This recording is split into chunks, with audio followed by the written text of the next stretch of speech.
Oi, pessoal, tudo bem? Meu nome é Laura Duarte, eu sou acadêmica do quinto semestre de Medicina da UBRA e atualmente eu sou a vice-presidente da Liga de Infectologia e Imunologia. O tema que eu tenho para falar para vocês hoje é inflamação.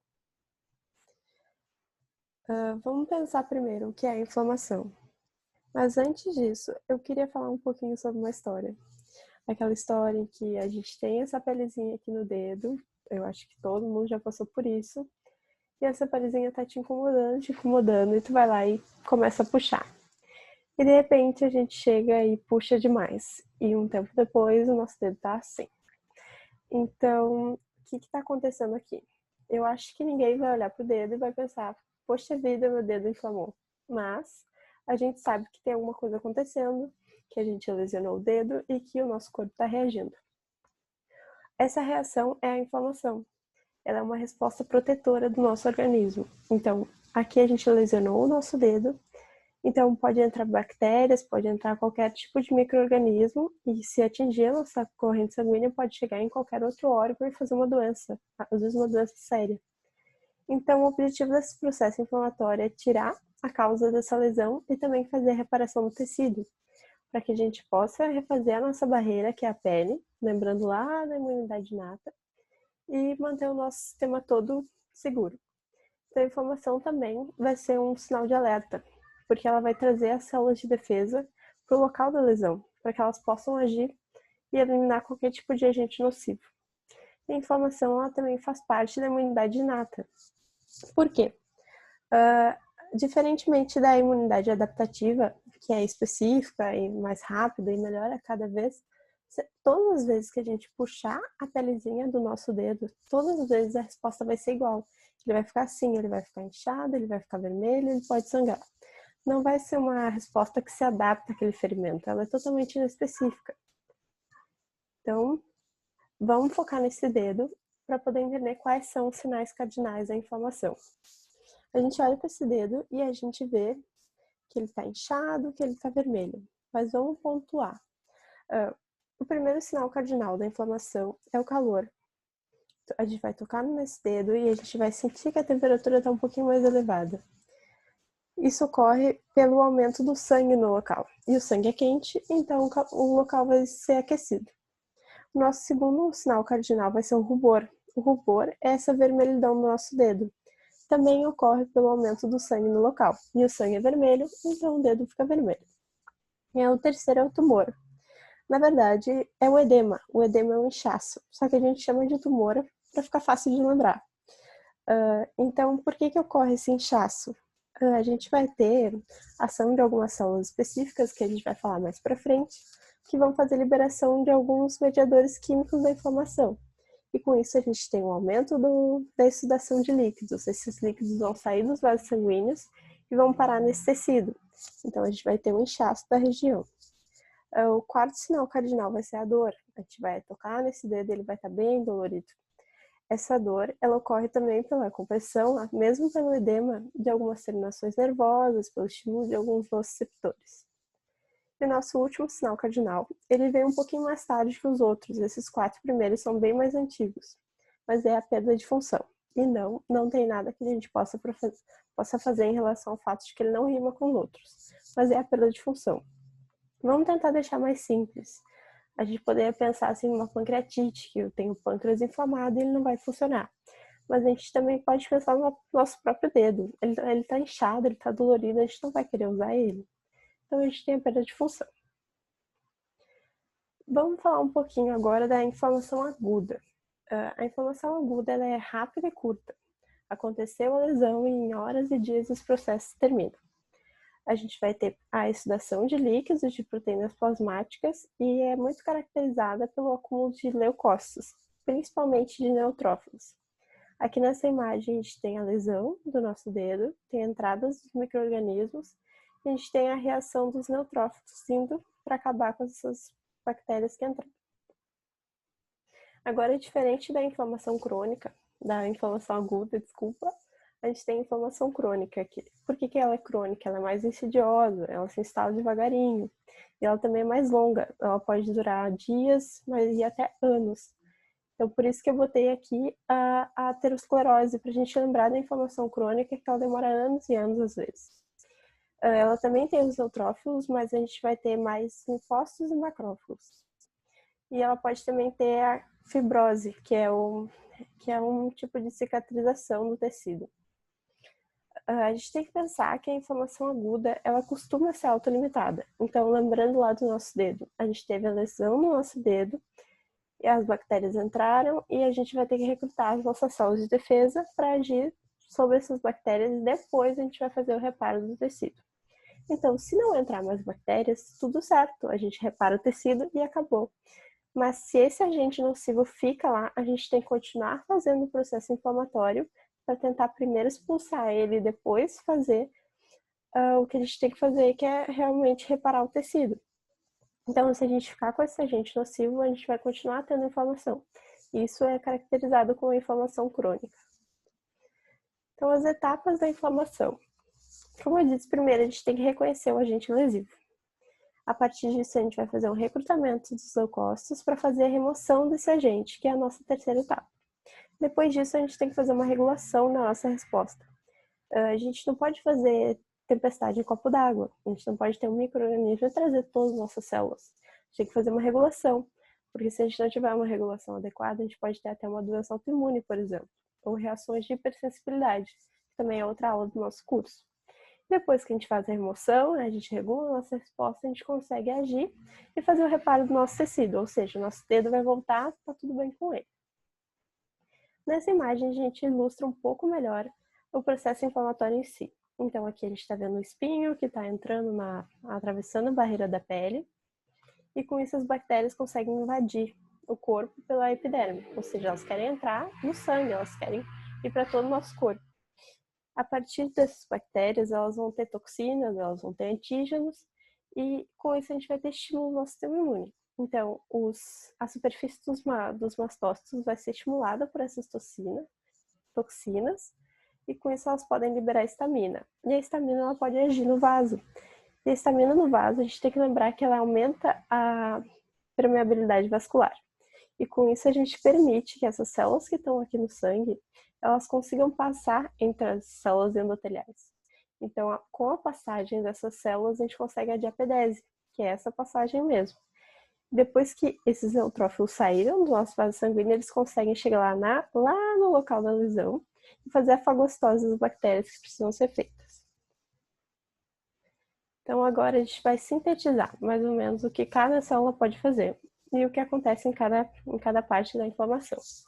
O macrófago, ele vai reconhecer os invasores e ele vai ser ativado. E quando ele é ativado, ele secreta mediadores químicos da inflamação. Já vou falar quais são. E o mastócito, ele é ativado pelo estímulo mecânico mesmo, ou seja, rompeu a barreira e chegou lá nele, ou pelo complemento.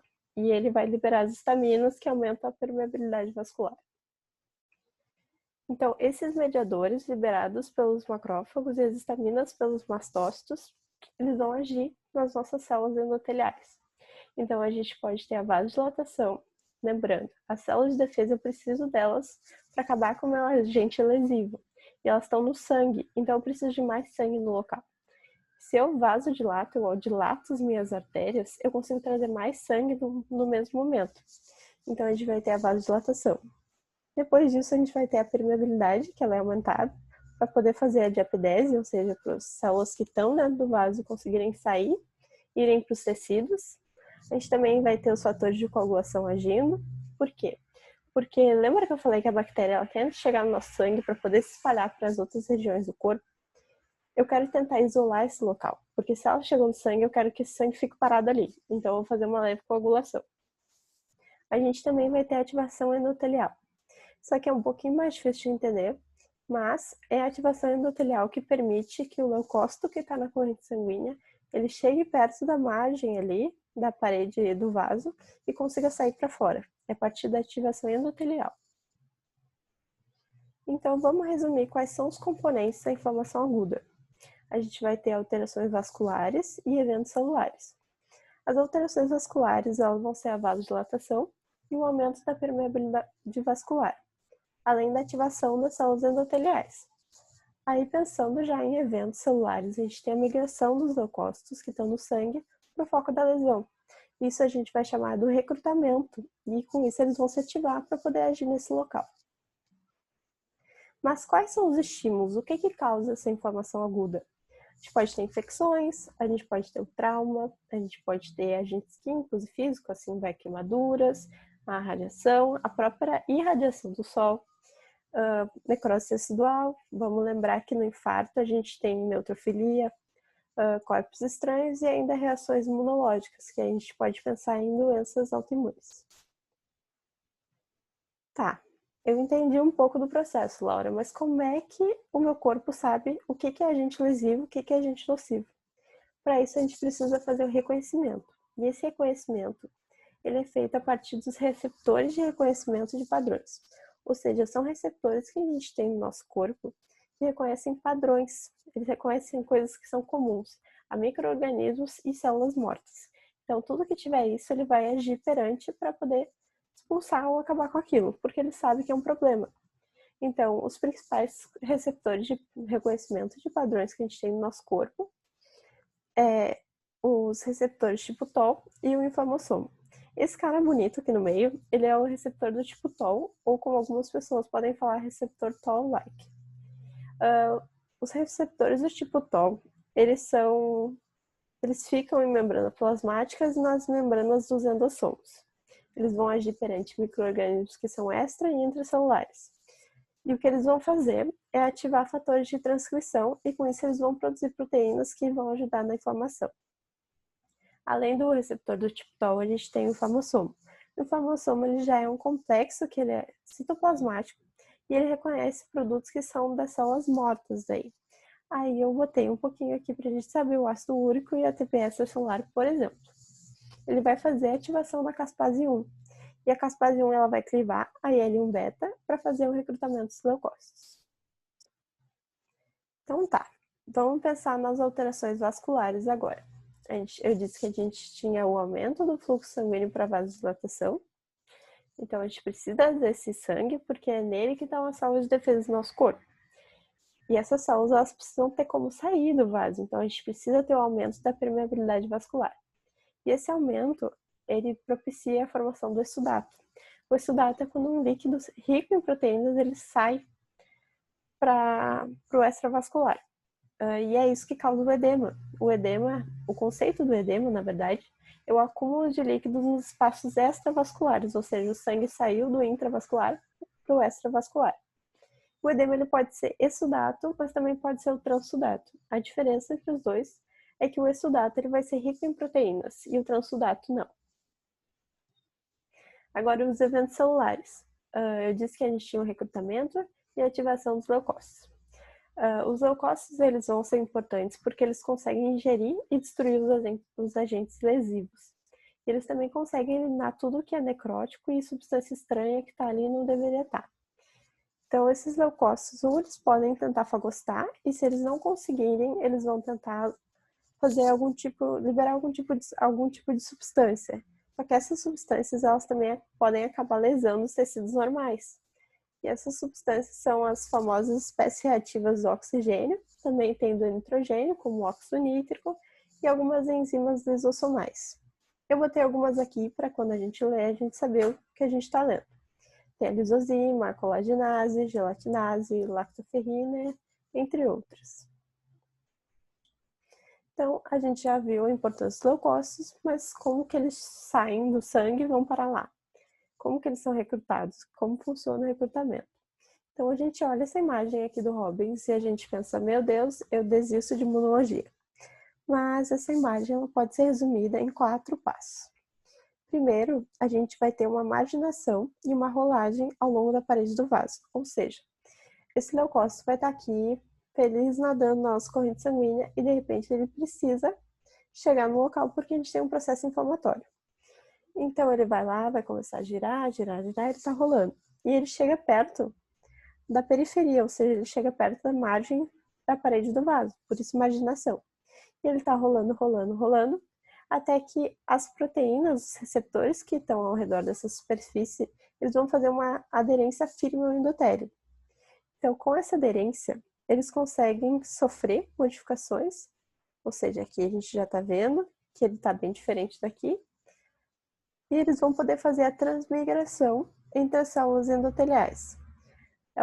Depois dessa transmigração ter sido feita, eles vão conseguir migrar para os tecidos que eles precisam chegar. Então tá, a gente já chamou a galera, a gente já recrutou os leucócitos, agora eles precisam ser ativados. Quando ativados, eles conseguem fazer a fagocitose, a partir dessa fagocitose, eles conseguem fazer a destruição intracelular desses micro-organismos e também de células mortas. Se eles não conseguirem, ainda tem liberação de substâncias que vão destruir esses micro-organismos extracelulares e também células mortas. E, além de tudo isso, eles conseguem produzir mediadores químicos da inflamação. Eles podem pedir socorro se eles precisarem. Aqui a gente tem um leucócito indo atrás de uma bactéria. Infelizmente não é tão rápido assim, mas nosso sistema imune tem uma baita uma potência já. Tá, a gente tem todo esse processo de inflamação, mas o que acontece depois disso? A gente tem 3 vias. A primeira pode ser a resolução. Se esse tecido é capaz de regenerar, a gente tem a resolução do problema.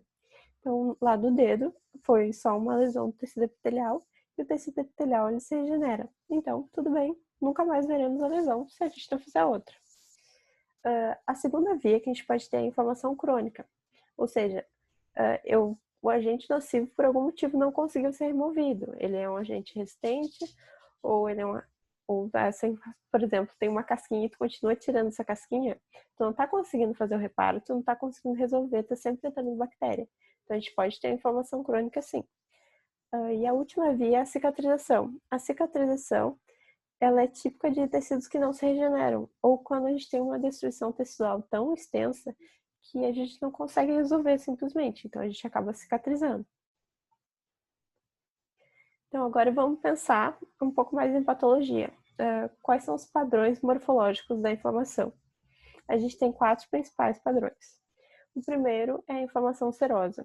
É quando a gente tem o extravasamento de um fluido que ele é aquoso e é pobre em proteínas. Vamos lembrar daquele dia que a gente está com o nariz escorrendo, parece que não para de sair água pelo nariz. Vamos lembrar da coriza para falar de inflamação serosa. O segundo é a inflamação fibrinosa. Fibrinosa, pensa, fibrina. Por que fibrina? Porque a gente vai ter uma maior permeabilidade vascular. Ou seja, as células endoteliais vão estar mais separadas e vai poder passar proteínas e substâncias maiores para o extravascular. Então, a gente acaba passando fibrina para o extravascular e com isso ela se acumula. Então, a gente chama de inflamação fibrinosa. E essa inflamação é típica de situações como meninges, pericárdio e pleura. O terceiro é a inflamação supurativa. É quando a gente tem muito exudato, e esse exudato ele é purulento. E o que compõe o pus? O pus ele é feito por neutrófilos, por células necróticas e por líquido. Então, esses neutrófilos eles vão lá tentar agir, a gente acaba tendo essa morte de neutrófilos, tem ainda células que estão necróticas e tem o líquido, então a gente forma o pus. O quarto e último padrão da inflamação é a úlcera, é quando a gente tem a escavação da superfície por necrose. E quando esse tecido de necrose ele acaba se desprendendo, então a gente tem aquele clássico padrão de úlcera mesmo aqui. Se essa úlcera está em estágio agudo, a gente vai ter muito neutrófilo.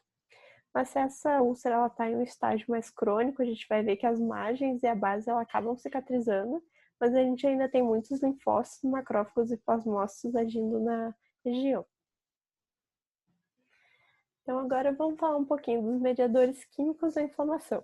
Eu falei sobre células, eu falei sobre alterações vasculares, mas tudo isso acontece por causa desses mediadores.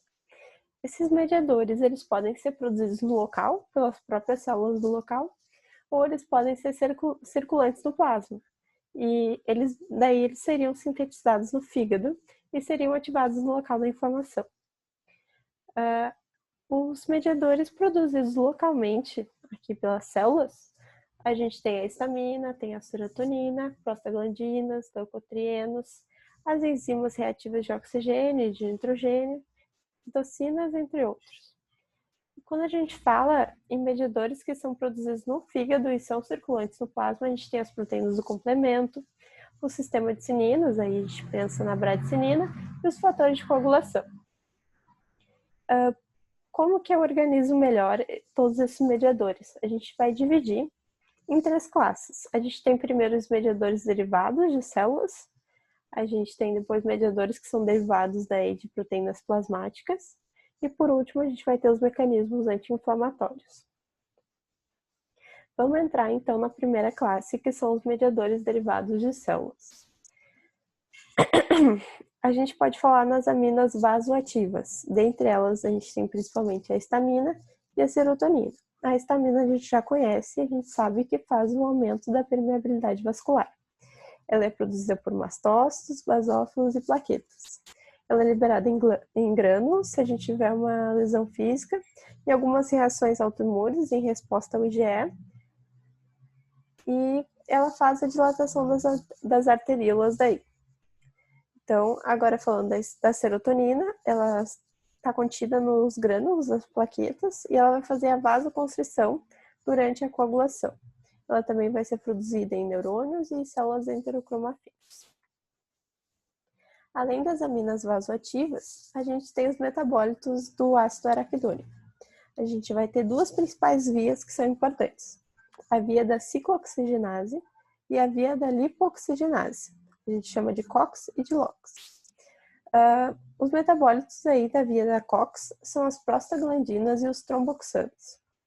E da LOX tem as lipoxinas e os leucotrienos. Todos eles são muito importantes na inflamação. Mas eu vou me reter aqui a COX. Por quê? Porque a gente vai pensar muito nisso quando a gente for usar AINES, que são os anti-inflamatórios não esteroidais. A gente vai ter a COX-1 e a COX-2.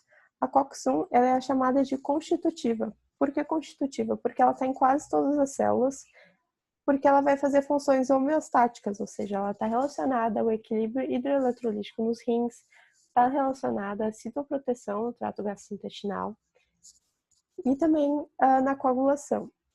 A COX-2 ela é diferente, ela não está em todas as células e ela é chamada de inflamatória. Ela que está mais relacionada ao processo inflamatório.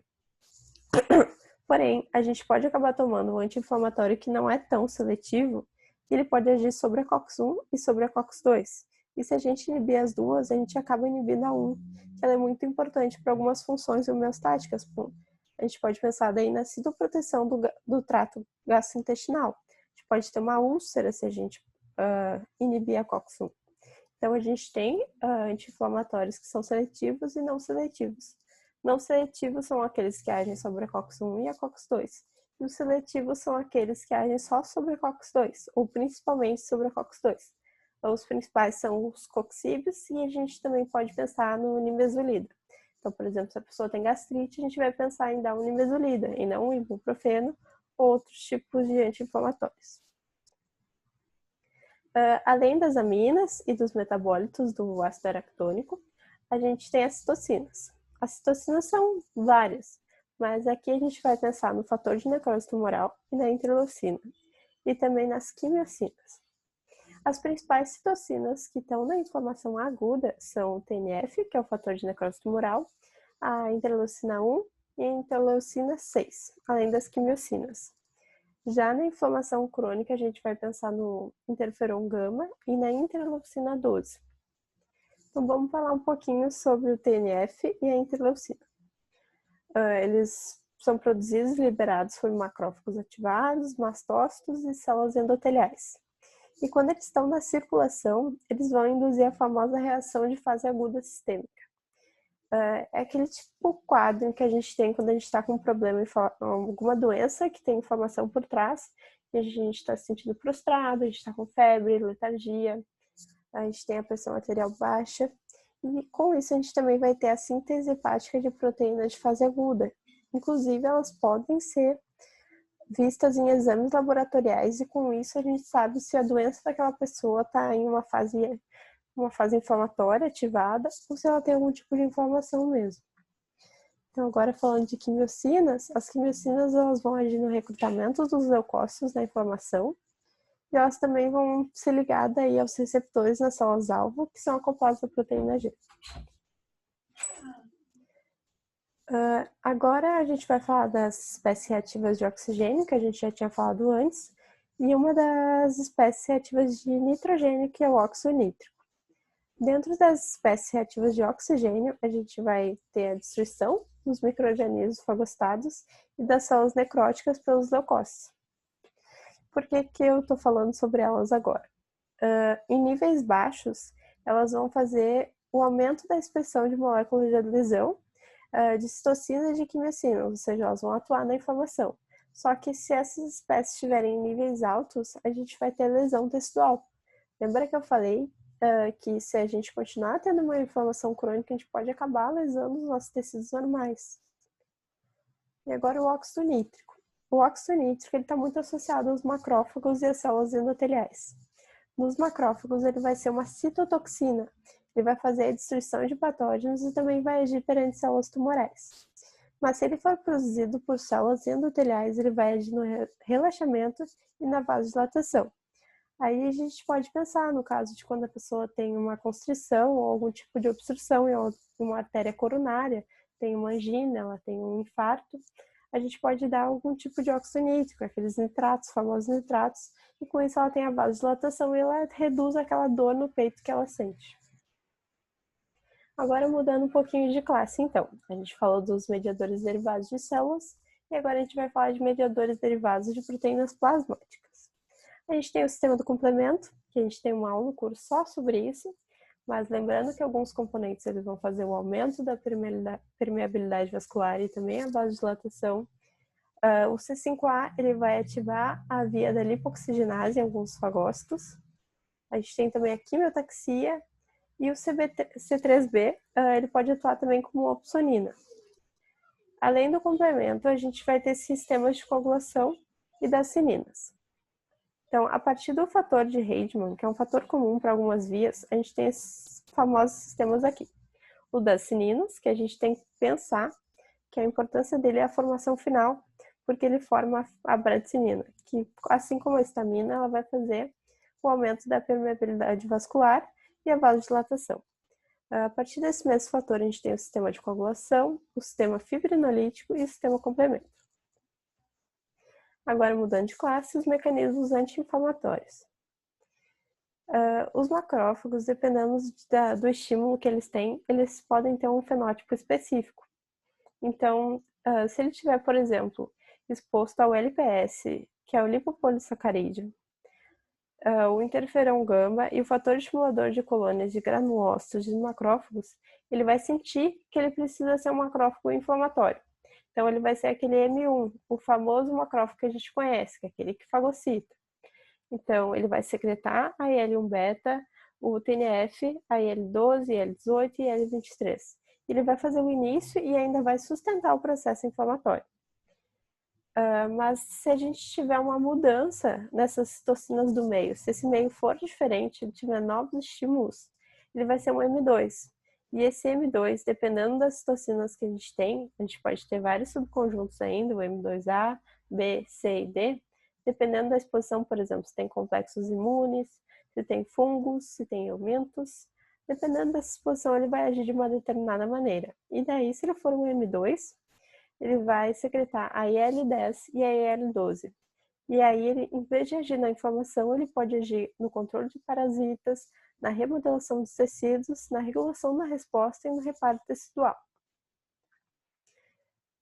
Agora, pensando na inflamação crônica. A gente falou muito de inflamação aguda, agora a gente vai pensar na crônica. A inflamação crônica ela é uma mistura de inflamação ativa com destruição tecidual e reparação. Então, a gente ainda está tendo aquele agente lesivo ali, a gente tem a inflamação acontecendo, mas faz tanto tempo eu estou tentando reparar com todos os meus processos possíveis e eu acabo também destruindo o tecido. Lembra que eu falei que quando a inflamação ela persiste, a gente pode lesar os tecidos normais. Então, está tudo misturado, inflamação ativa, destruição tecidual e reparação. E a inflamação crônica ela vai ser caracterizada daí pela infiltração de células que são mononucleares.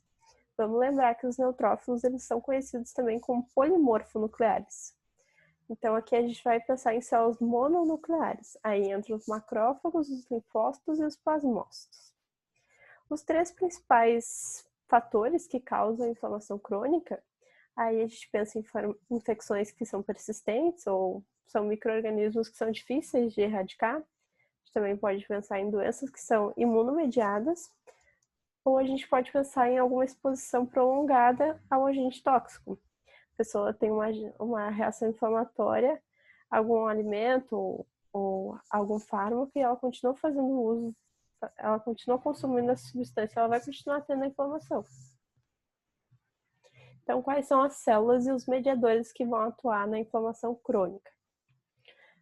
Lembrando das duas vias de ativação do macrófago, a gente tem a ativação clássica, que é o famoso macrófago inflamatório, que em resposta às endotoxinas bacterianas e ao interferon gama, ele vai liberar aquelas enzimas lisossômicas e as espécies reativas.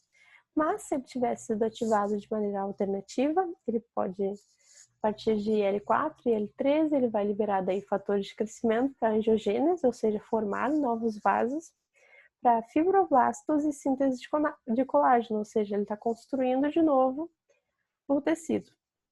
Então, as funções dessa inflamação crônica daí é a ingestão dos micro-organismos e dos tecidos que já estão mortos, começar o reparo tecidual. Esses macrófagos eles vão secretar mediadores da inflamação e os eicosanoides, que são os metabólitos do ácido araquidônico. E eles também vão agir na exposição de antígenos para os linfócitos T. Então, eles são células apresentadores de antígenos. Então, essas são as células da inflamação crônica, são os linfócitos, também os eosinófilos, se a gente tiver algum tipo de parasita ou uma reação alérgica, os mastócitos e os neutrófilos. Então, vamos falar de novo sobre os efeitos sistêmicos aí da inflamação. A gente falou muito dos efeitos locais, que são os eventos vasculares e os eventos celulares, mas vamos falar do que acontece com o nosso corpo daí. Os mediadores mais importantes da reação de fase aguda são o TNF, a IL-6 e a IL-6. IL-1 e a IL-6. A IL-6, interleucina 6, ela vai fazer o estímulo da síntese pelo fígado de algumas proteínas plasmáticas. Com isso a gente vai ter a febre, a gente vai ter o aumento das proteínas de fase aguda no nosso sangue, a gente vai ter leucocitose com desvio à esquerda. O que significa o desvio à esquerda? Significa que eu estou produzindo muitas células novas. Então, a gente tem leucócitos que são imaturos ainda. A gente vai ter um aumento da frequência cardíaca e da pressão arterial. A gente pode ter tremores ou calafrios, ou ainda sonolência e mal-estar. Então, era isso que eu tinha para falar para vocês hoje. Eu espero que tenha sido tudo muito claro. Muito obrigada.